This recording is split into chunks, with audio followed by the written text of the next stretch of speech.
But before we get on to the fun and the silly, I want to take the time, since I have a captive audience, to just talk about a couple things. One, is anyone in the audience a dog owner? Does anyone have a dog owner? Okay. So I want to find out if you're one of the people that I think is the problem with dog ownership. So when your dog is sleeping and it's doing that thing where it's like, what do you say about that? He's dreaming. He's chasing rabbits, or he's running. Yeah. So you are a horrible person, sir. People like you are the reason that literally millions of cases of canine restless leg syndrome have gone undiagnosed. And that's just the serious thing I wanted to say before we get started, is if we can just spread awareness. Right on. So thank you very much for that. Yeah, that was my silly beginning. I apologize. Wow, it's handsome. But a lot of people here are improvisers, and in LA especially, a lot of actor types. We see them all, and everyone is just like, let me give you some advice. I'm like, oh, okay, give me the advice. Every single time it's the same advice. It's work hard. Like, every single person. It's like, this isn't new advice, this isn't special. Like, I want to go the more traditional route, and I'm planning on sleeping my way to the top. Like, it's worked for years, but I think I'm going to put my own spin on it and do it a little better. You know the beginning scene when there's the guy coming from the Midwest and he's on the bus, and right next to him there's just that slovenly guy sleeping? That'll be me. Later in the same movie, underneath the bus stop, when he's realized he just can't take Los Angeles, that's me sleeping under the bus stop. And just to go further, I'll sleep places nobody's ever slept before. The end of the movie, when the airplane is on fire and Ben Affleck's crawling out, and he's trying to find the love of his life, and the music kicks in and Aerosmith is wailing. Right underneath it, me sleeping. Like, is that guy taking a nap? Yeah, he's really good. That's my plan to make it. I think it'll work out. But I am that guy that came from the Midwest. I came from Ohio, and I don't know if anyone's from the Midwest area. It's set up kind of like a Super Nintendo game, in that every block there's just a bulked out redneck walking back and forth, just waiting for someone to interact with him. You gotta get ready for it, because you're gonna get hurt. Like, you can't really jump on him. It doesn't work that way. But the thing about the Midwestern redneck is it's a lot like a robot, in that really just to stop them, you just have to give them one good paradox. So what I did, like, they'll come up and it's just like, hey, what are you, some kind of faggot? But there's more than one kind? Their head explodes and you run. That's the only way to avoid it entirely. These same guys are the problem with every pickup truck you see, and it's even spreading out here. I'm starting to see it, and it bothers me is that the back of the pickup truck is just the human ball sack, just hanging from the back of the truck. It's like just a scrotum sack. Like, that's a truck. It shouldn't have those. My truck's tough. It's got balls. Like, no. I'm gonna get a pair for my Kia though. And it's not because I think that my Kia is necessarily a tough or better car than any other vehicle, but I just really want to send the message that my car will impregnate a human female. I think that's tough.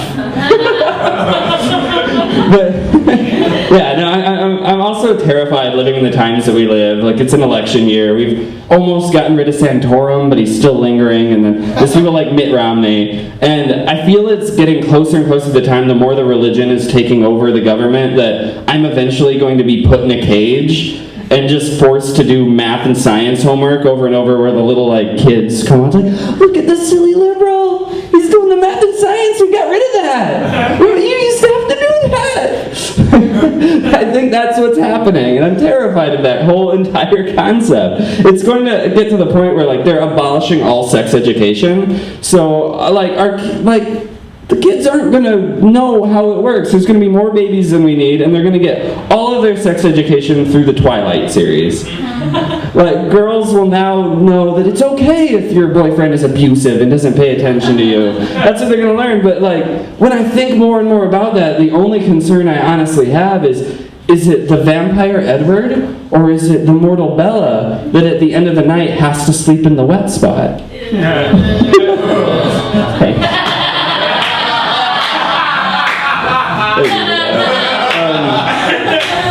And dating.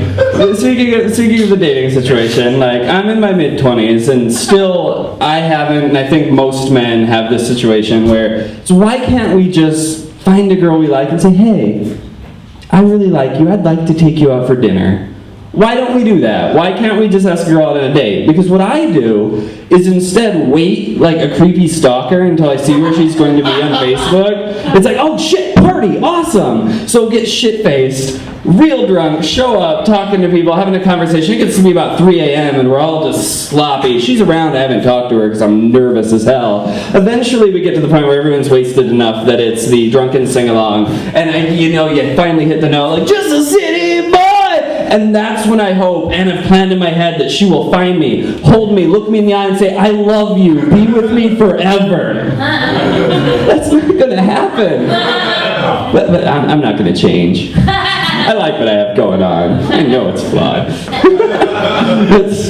It goes back to a lot of issues I think I've had. Like, I dated a girl for quite a while. Like, it was like a 2-year relationship. So it got to the point where it's like, I'd seen her naked countless times. It's like, okay, it should be over. So like, we're not even sleeping together anymore. Nothing's happening. I'm reading a book. She's taking a shower. As soon as the door opens, I'm like, hey, what? What's happening? And then like something instinctual clicks and it's like, ah! Like, just look at her naked. Like a weird little animal, like a troll peeking around the thing. She acknowledges me, I acknowledge her. I'm like, that's all I needed. Go back to reading my book.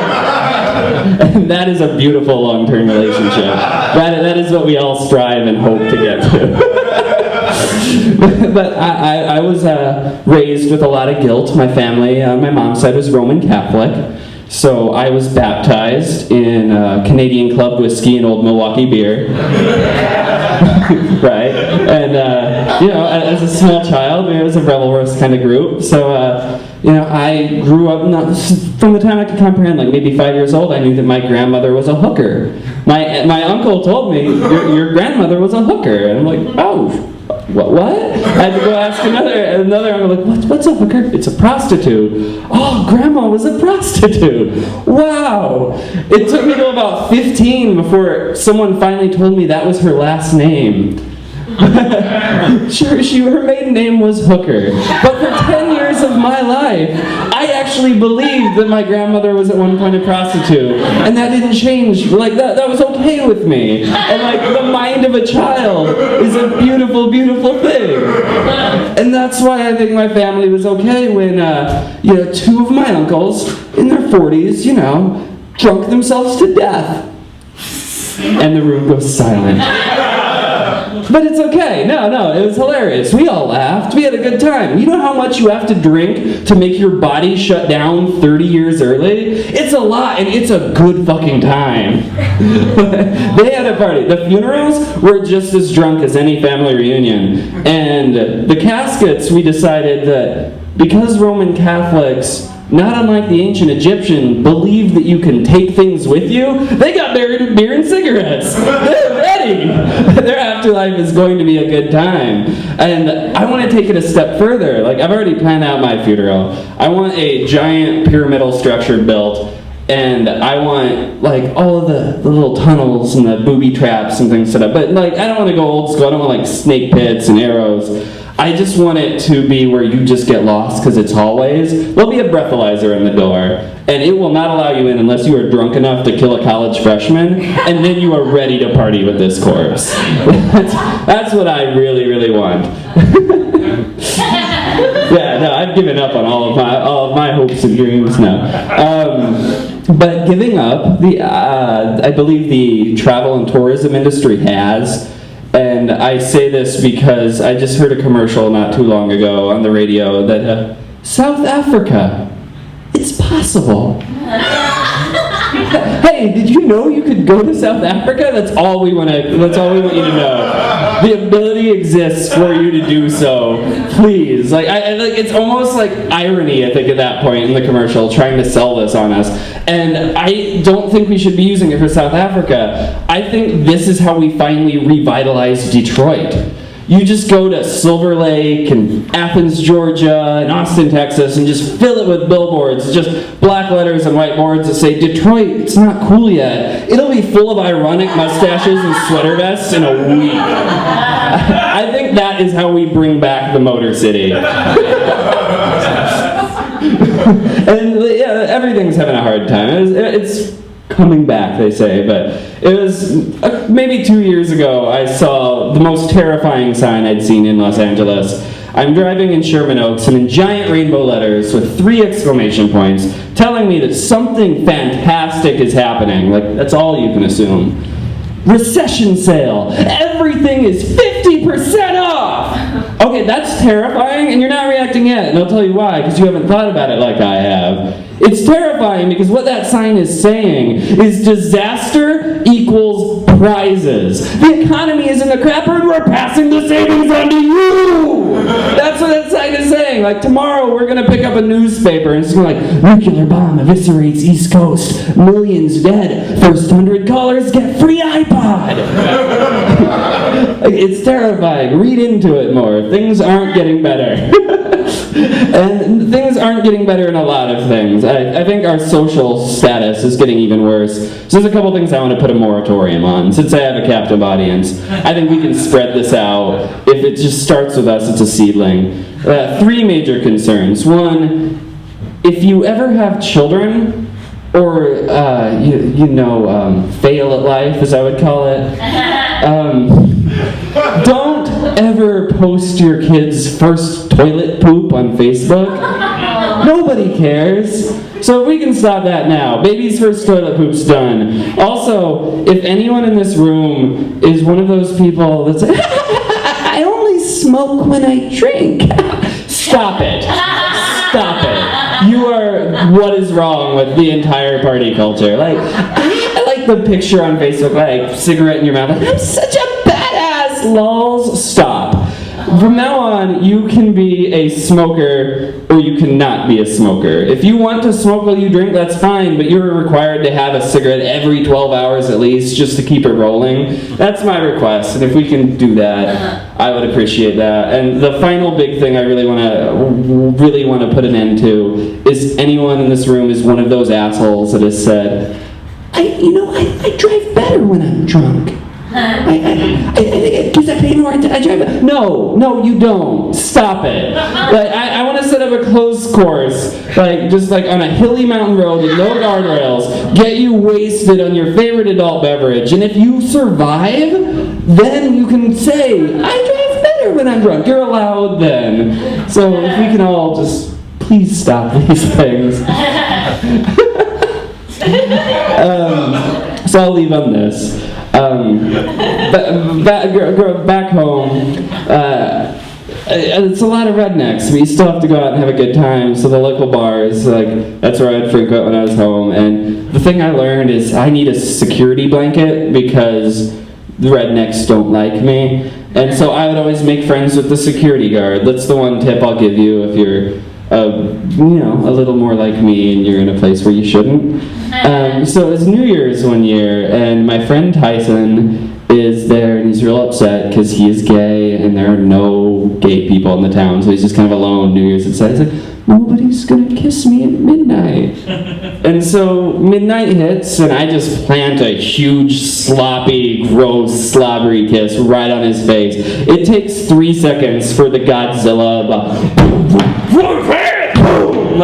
I'm knocked to the ground by a giant redneck with one working eye. That's the only thing I really remember. He's just got a glazed over weird redneck eye.